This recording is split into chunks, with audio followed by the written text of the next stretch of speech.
Doit-on se contredire pour mieux dire? Monsieur le bâtonnier désigné, mesdames, messieurs les membres du jury, doit-on se contredire pour mieux dire?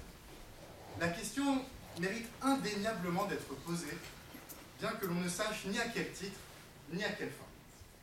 Essentielle par sa profondeur, l'interrogation qui nous est soumise n'en demeure pas moins superficielle à bien des égards. Mais, et là réside la sublime laideur de l'art oratoire abstrait et nébuleux, la question doit trouver réponse car c'est bien connu. S'il y a une question, c'est qu'il y a une réponse, la réciproque n'étant vraie que par application du désormais fumeux théorème des inconnus qui seul permet d'admettre la véracité d'une absurdité, et vice-versa. À vue de nez, si l'on ose dire, compte tenu du thème de notre réflexion, à vue de nez, disais-je donc, nous renâclons instinctivement à l'idée de nous contredire pour mieux dire. Quelle incongruité que de prétendre que le sens profond d'un message trouverait oreille plus attentive si l'orateur se donnait la peine de le transmettre par un schéma discursif incohérent, absurde pour ne pas dire grotesque. L'idée même qu'il faille se contredire pour mieux dire serait donc intrinsèquement contradictoire, révélation qui ne manquerait pas de nous emporter vers des flots de rhétorique byzantine desquels aucun GPS, fût-il pourvu d'un avertisseur radar, ne pourrait nous sortir. Aussi, afin de nous éviter à tous un périple intellectuel que BHL lui-même hésiterait à entamer, je propose de vous conter le nœud cornélien, le paradoxe insoluble, ni dans l'eau ni dans rien, le problème salomonique qui s'est posé à moi lorsqu'il m'a fallu répondre à l'interrogation qui est la nôtre aujourd'hui. Commençons, si vous le voulez bien, par la fin. Dans un dernier temps, et au terme d'un raisonnement qui ne saurait souffrir la contradiction, cette même effrontée m'est apparue comme un outil dangereux duquel il ne faut pas abuser. Outil dangereux, oui. La contradiction présente des dangers au moins aussi grands que ceux que Jeanne d'Arc eut à affronter de son temps lorsque, répondant au cuisinier anglais qui l'interrogeait sur la cuisson, notre héroïne toxicomane nous piqua d'un célèbre « Vous ne m'avez pas cru, vous m'aurez cuite !»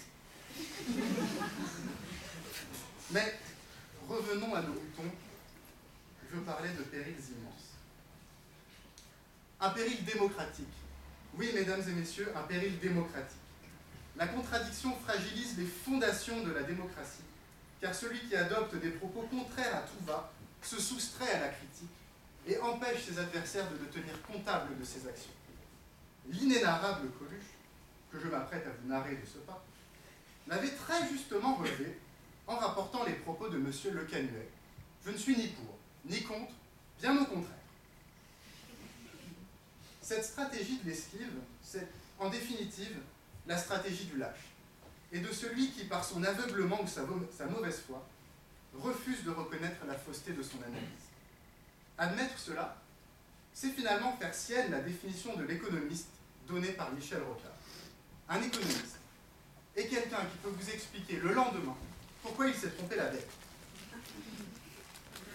Attendu donc que la contradiction conduit à la négation du débat, qu'elle repose sur la volonté du contradicteur de s'affranchir de toute remise en question par une réponse dénuée de mauvaise foi, qu'il y a lieu dans ces conditions de déclarer la contradiction inapte à améliorer la diction.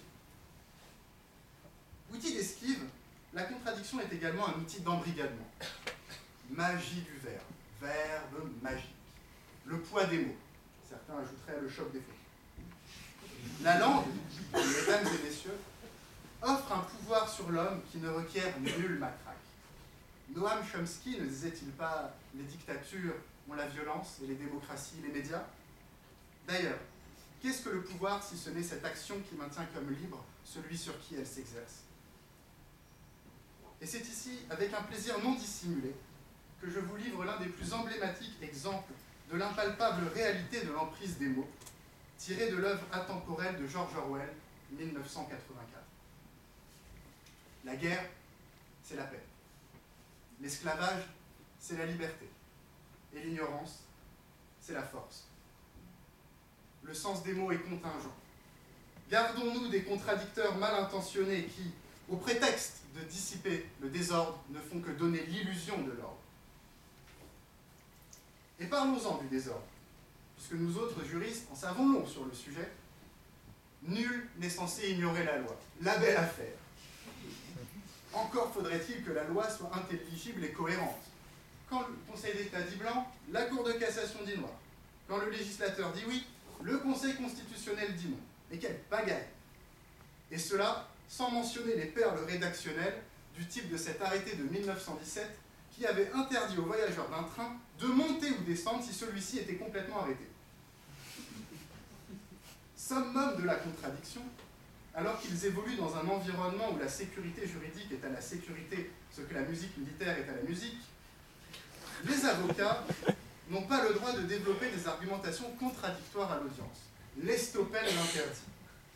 Serait-ce trop demandé que d'avoir un peu de cohérence dans toutes ces contradictions, en permettant que chacun se contredise à sa guise?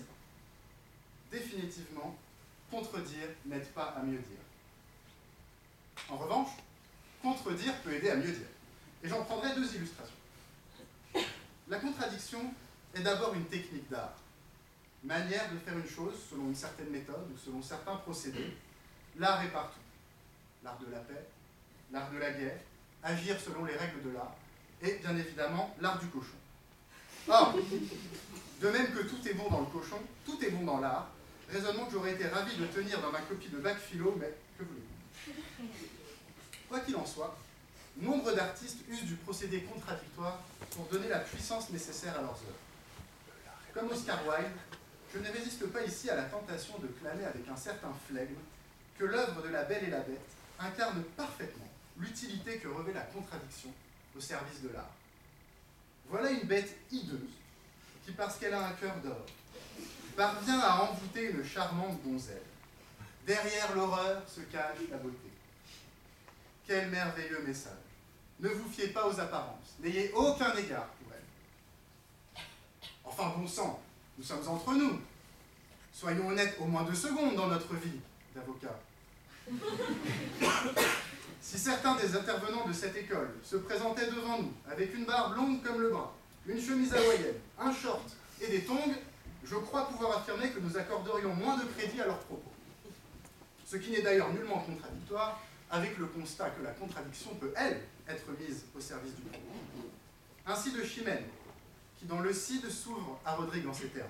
« Va, je ne te hais point. » Qui ne perçoit pas dans cette litote l'évidente tendance oxymoresque qu'elle recèle? Ah, l'oxymore, incarnation littéraire de la contradiction. Mais attention, je parle ici de l'authentique oxymore, pas de ce chevaleresque duc de Lagardère qui fut oxy à mort et qui nous oblige désormais à préciser qu'un oxymore est en fait un anti-oxymore et qu'il conviendrait de parler d'oxy vivant pour parler d'oxymore. Je crois que je vous perds. Plus simple alors, toujours dans le Cid. Cette obscure clarté qui tombe des étoiles. Le clair contre l'obscur. Le bien contre le mal. L'amour contre la haine. Autant de thèmes qui ont irrigué la littérature, la poésie, la sculpture, mais également la peinture. Caravage n'était-il pas le maître du clair-obscur? Ces tableaux sont à eux seuls l'illustration de ce qu'une contradiction de teinte peut parfois servir la force de l'image. Si la contradiction est aussi fréquente dans l'art, c'est qu'elle constitue une force de suggestion extraordinaire, dont certains ont bien compris l'utilité. Bref, vous aussi, vous l'aurez compris, la contradiction est un puissant véhicule du message. Toutefois, et j'en terminerai par là, elle est aussi un outil de stratégie. Emmanuel Lasquer, immense champion d'échecs, nous l'enseigne par ces quelques mots. La victoire dans une partie d'échecs appartient la plupart du temps à celui qui peut voir un peu plus loin que l'adversaire. Porte ouverte, enfoncée, peut-être. Mais cette phrase exprime la nécessité de l'anticipation. Autrement dit, la nécessité d'adopter une position contraire à la sienne pour ajuster le coup, appréhender toutes les attaques, toutes les défenses, toutes les esquives de l'adversaire et mobiliser toute notre attention dans la quête d'une stratégie imparable parce qu'elle aura tout prévu, ou presque. Ainsi, de façon tout à fait paradoxale, le joueur qui souhaite réussir doit développer une stratégie de l'échec.